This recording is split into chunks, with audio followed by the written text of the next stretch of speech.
Tycoon Tan Sri Lim Kang Hoo is proposing to group together similar business segments from his stable of companies under Ekovest as part of a plan to streamline and rationalize the businesses and assets, consolidate his direct shareholding, and avoid the issue of potential conflict of interest, creating an enlarged conglomerate under Ekovest. Lim is a major shareholder of Ekovest, Nusford, Iskandar Waterfront Holdings, and Iskandar Waterfront City, while Ekovest also owns approximately 62% in PLS Plantation. The public listed company said that they had received a letter from Lim dated September 27th, written in his personal capacity as a major shareholder for the board's consideration. This exercise is also designed to eliminate many of the existing recurring related party transactions and transfer pricing concerns among the companies moving forward. Lim outlined 4 proposals to achieve the objectives. The first is a proposed merger of the construction businesses of Ekovest and Nusford to be satisfied via the issuance of new ordinary shares in Nusford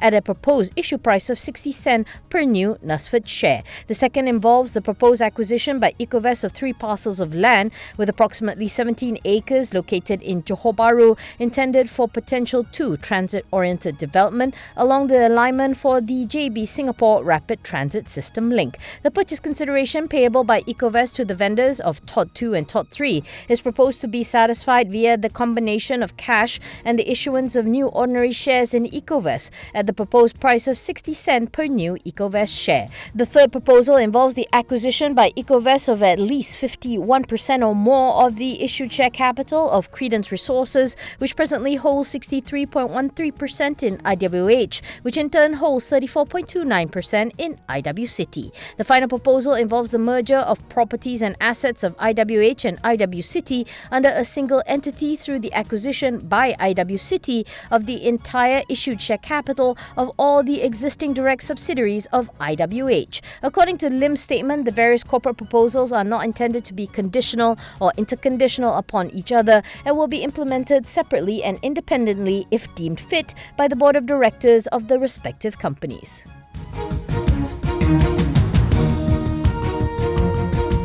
The High Court has upheld the $681 million Mareva injunction imposed by 1MDB on former PM Datuk Sri Najib Razak. This follows Judge Tan Mustafa Yusof Ahmad dismissing Najib's application to set aside the injunction as the court found that 1MDB has stated a case of unjust enrichment, breach of fiduciary duty, knowing and dishonest receipt, and misfeasance of public offence and others against Najib. The judge added that the plaintiffs, namely 1MDB and its subsidiary company, have unquestionably met the standard considering the evidence and legal arguments presented before the court.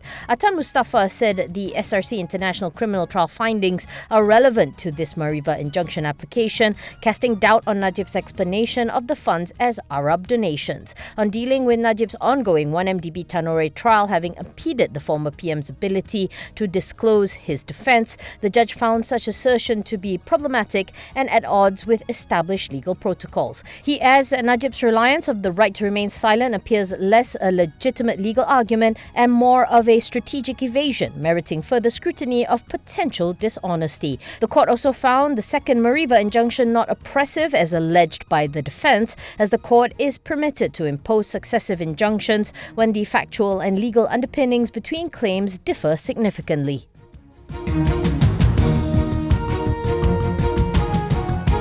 Gamuda's annual net profit crossed the 1 billion mark for FY 2023 after it posted a 128% year-on-year increase to 1.84 billion from 806.2 million in FY 2022, largely due to the gains it booked from the divestment of its highways. Annual revenue soared 68% year-on-year to 8.23 billion as its overseas construction revenue surged fourfold due to a significant pickup in work progress in its Australia and Taiwan projects. Revenue for the fourth quarter spiked 84% year-on-year to 3.42 billion, which was a contrast to net profit for the quarter, which declined marginally by 1.4% to 251.8 million from 255.2 million ringgit. Gamuda highlighted that its construction order book has reached an all-time high of 21 billion, while property sales rose to a record 4.1 billion ringgit. Looking ahead, Gamuda said it anticipates next year's performance to be driven by overseas construction activities as projects projects in Australia and Taiwan continue to gather pace. It elaborates that the group's resilience is underpinned by its large order book that includes a 4.4 billion order book boost from the acquisition of Downer Transport projects in Australia and unbilled property sales of 6.7 billion ringgit. Gamuda adds that it also has a healthy balance sheet with a comfortable net gearing of 25%, which is well below its self-imposed gearing limit of 70%.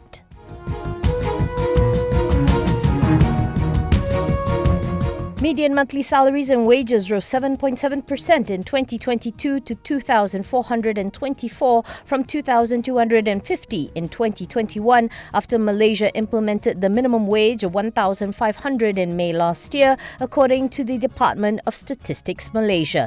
In a statement, Chief Statistician Datuk Sri Dr. Muhammad Uzair Mahidin attributed the increase also to continuous economic and social activities supported by increasing tourist arrivals and improvements in the labour market, especially in the services sector. He said about 50% of full-time citizen workers receive salaries and wages of 2,424 and below in 2022. Likewise, the mean monthly salaries and wages received by Malaysians in 2022 rose by 5.8%, registering 3,212 compared with 3,037 in 2021. By economic activity, all sectors recorded increases in mean monthly salaries and wages in 2022. According to DOSM, the services sector, the largest sector in the economy, recorded the highest number of salary and wage recipients, particularly in the subsector of wholesale and retail trade activities, education, F&B and accommodation. The mean monthly salaries and wages for skilled employees also increased by 3.7%, registering an additional 177 ringgit to 5,025 compared to 4,848 in 2021. The low-skilled category, which includes elementary workers, also increased by 66 ringgit to 1,815 as compared to 1,749 in the previous year. By states, Putrajaya recorded the highest mean monthly salaries and wages at 4,666, while 4 other states surpassed the national mean of 3,212, namely Kuala Lumpur, Selangor, Labuan and Pulau Pinang.